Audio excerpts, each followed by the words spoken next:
ভারত নিয়ে নিচ্ছে এক এমন সিদ্ধান্ত যা শুধু এই দেশকে নয় পুরো পৃথিবীকেই অবাক করে দিয়েছে। জার্মানির গাড়ি নির্মাতা ফক্সওয়াগেন এবং ভারত সরকারের মধ্যে একটি উল্লেখযোগ্য কর বিরোধ চলছে, যা উভয় পক্ষের জন্যই গুরুত্বপূর্ণ প্রভাব ফেলছে।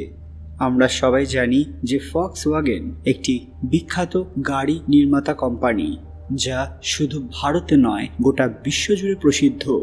কিন্তু এবার ভারত এসব কোনো কিছুই দেখল না, সরাসরি চ্যালেঞ্জ করে দিল তাদের। ঠিক কী ঘটেছে জানলে আপনারা চমকে উঠবেন।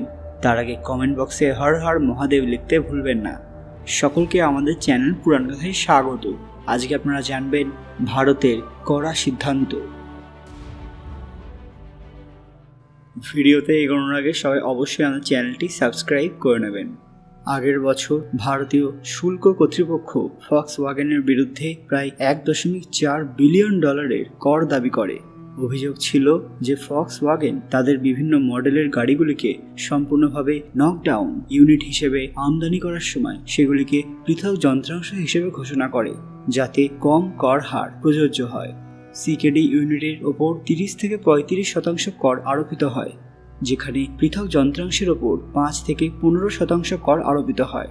ফক্সওয়াগেন এই কর দাবিকে অসম্ভব বিশাল বলে অভিহিত করে এবং বোম্বে হাইকোর্টে একটি মামলা দায়ের করে।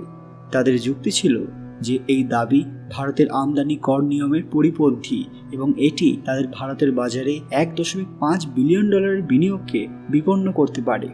কোম্পানিটি দাবি করে যে তারা পৃথকভাবে যন্ত্রাংশ আমদানি করেছে এবং স্থানীয়ভাবে সংগৃহীত যন্ত্রাংশের সাথে সংযুক্ত করে গাড়ি তৈরি করেছে, যা কর নিয়মের সঙ্গে সঙ্গতিপূর্ণ।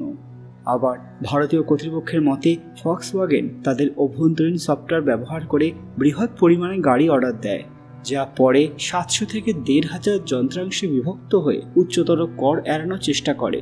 সরকারের দাবি এই পদ্ধতি উচ্চতর শুল্ক এড়ানোর একটি কৌশল। এই কর বিরোধের ফলে ফক্সওয়াগেনের ভারতের ভবিষ্যৎ কার্যক্রম প্রশ্নবিদ্ধ হতে পারে। যদি কোম্পানিকে $2.8 বিলিয়ন পরিশোধ করতে হয়, তবে তাদের ভারতে টিকে থাকা কঠিন হতে পারে। এটি ভারতের বিনিয়োগ পরিবেশের ওপর নেতিবাচক প্রভাব ফেলতে পারে এবং অন্যান্য বহুজাতিক কোম্পানিগুলির জন্য সতর্ক সংকেত হতে পারে। এই বিরোধের সমাধান ভারতের কর নীতি এবং বহুজাতিক কোম্পানিগুলির সঙ্গে সম্পর্কের ওপর দীর্ঘমেয়াদী প্রভাব ফেলবে। উভয় পক্ষের মধ্যে সমঝোতা বা আদালতের রায় এই ক্ষেত্রে গুরুত্বপূর্ণ ভূমিকা পালন করবে। বিভিন্ন দেশ এবং আন্তর্জাতিক সংস্থাগুলি এ বিষয়ে তাদের উদ্বেগ এবং মতামত প্রকাশ করেছে। জার্মান সরকার ফক্সওয়াগেনের বিরুদ্ধে ভারতের কর দাবির বিষয়ে উদ্বেগ প্রকাশ করেছে। তারা মনে করে এই ধরনের কর বিরোধ বিদেশি বিনিয়োগকারীদের জন্য নেতিবাচক বার্তা প্রদান করতে পারে এবং দ্বিপাক্ষিক বাণিজ্য সম্পর্কে প্রভাব ফেলতে পারে। ইউরোপীয় ইউনিয়ন কমিশন ভারতের কর নীতির স্বচ্ছতা এবং পূর্বানুমানযোগ্যতা নিয়ে প্রশ্ন তুলেছে। তারা মনে করে যে এই ধরনের দীর্ঘমেয়াদী কর বিরোধ বিদেশি কোম্পানিগুলির জন্য ভারতের বাজারে প্রবেশে বাধা সৃষ্টি করতে পারে। পাশাপাশি যুক্তরাষ্ট্রের বাণিজ্য মন্ত্রণালয় ভারতের কর ব্যবস্থার জটিলতা নিয়ে উদ্বেগ প্রকাশ করেছে। তারা মনে করে যে এই ধরনের বিরোধ বিদেশি বিনিয়োগকারীদের জন্য অনিশ্চয়তা সৃষ্টি করছে। এই সিদ্ধান্তের ফলে ভারতের বিনিয়োগ পরিবেশ সম্পর্কে আন্তর্জাতিক মহলে নেতিবাচক ধারণা সৃষ্টি হয়েছে।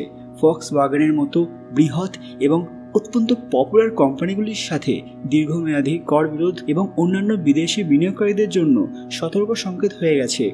ভারত সরকার যদি দ্রুত এই পদক্ষেপ পরিবর্তন না করে, তাহলে এর ভবিষ্যৎ ভয়ানক হতে পারে। তাদেরকে স্বচ্ছতার সঙ্গে সমাধান করতে হবে, তবে তা বিদেশি বিনিয়োগ আকর্ষণে সহায়ক হবে। সার্বিকভাবে ফক্সওয়াগেন এবং ভারতের মধ্যে চলমান কর বিরোধ আন্তর্জাতিক বাণিজ্য এবং বিনিয়োগের ক্ষেত্রে গুরুত্বপূর্ণ দৃষ্টান্ত স্থাপন করেছে।